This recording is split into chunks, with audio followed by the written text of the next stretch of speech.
السلام عليكم. لا تنسوا الإعجاب بالفيديو والاشتراك في القناة تشجيعا لنا لنستمر بنشر المزيد إن شاء الله. ورحمة الله تعالى وبركاته. قال الفرنسي ريناند بيدروس مدرب المنتخب المغربي النسوي إن العناصر الوطنية استعدت بشكل جيد لمواجهة كولومبيا في ثالث جولات دور مجموعات نهائيات كأس العالم للسيدات. وكشف بيدروس في ندوة الصحفية التي تسبق اللقاء أن المنتخب استعد بشكل كافي لتحقيق نتيجة إيجابية ولما للانتصار على كولومبيا، بحكم أنه درس الخصم ووضع له خطة محكمة من أجل إرباك والفوز عليه.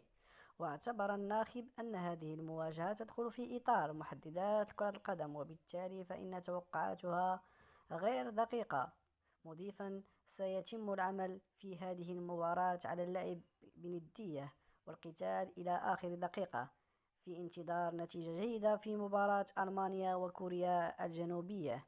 وأضاف بيدروس: ننتظر مباراة قتالية أمام المنتخب الكولومبي فيها كثير من الندية. نعلم أن المنتخب الكولومبي فاز على نظيره الألماني، لكن في النهاية المواجهة بيننا تبقى مباراة في كرة القدم.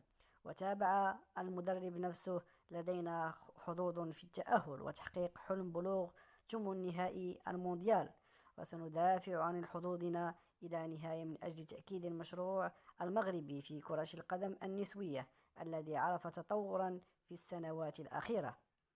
وستلعب مباراة لبؤات الأطلس وكولومبيا يوم غد الخميس انطلاقا من الساعة 11 بتوقيت المغربي على أرضية ملعب بارت أوفال في مدينة بارت الأسترالية.